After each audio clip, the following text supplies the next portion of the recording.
अस्सलामु अलैकुम वरहमतुल्लाहि वबरकातुहू। मैं हकीम मोहम्मद करीमुद्दीन आपकी खिदमत में हाजिर हूँ।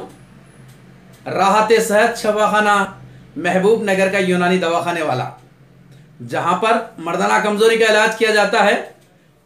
इलाज के काबिल है या नहीं है देख के कहने की फ़ीस सिर्फ 200 रुपये रहेगी। अगर इलाज के काबिल है तो 5,000 से लेकर 50-60 हज़ार रुपये के दरमियान में इलाज होगा। यहाँ से छोटे छोटे नुस्खे आम किए जाते हैं खिदमत खल्क की नीयत से और दवाखाने के एडवर्टाइजमेंट की नीयत से।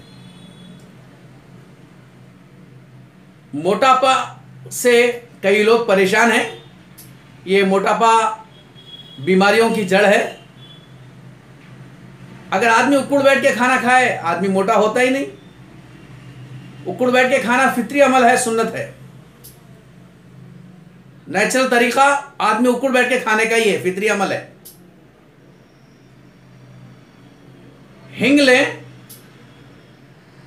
एलजी ब्रांड का सुफूफ ले लें, पाउडर ले लें, आप मर्जी आपकी, जो भी आप हिंग अच्छा पसंद करते हैं हिंग ले लें।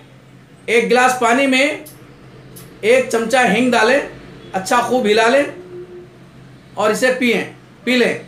ये रोज़ाना सुबह नहार पेट अच्छा मुंह धोने के बाद इस्तेमाल करें, इंशाअल्लाह वेट कम होगा। साथ में अगर पेट छाते से ऊंचा है तो टाइट खींच के बेल्ट बने और ये बेल्ट सिर्फ पानी नहाते वक्त निकालें। परहेज में शक्कर, गोश्त, चिकन का इस्तेमाल हरगिज़ ना करें। इंशाअल्लाह चंद दिनों में आपका वज़न कम होगा। मुझे अल्लाह की ज़ात से 100% उम्मीद है। दुआओं का तालिब हकीम मोहम्मद करीमुद्दीन।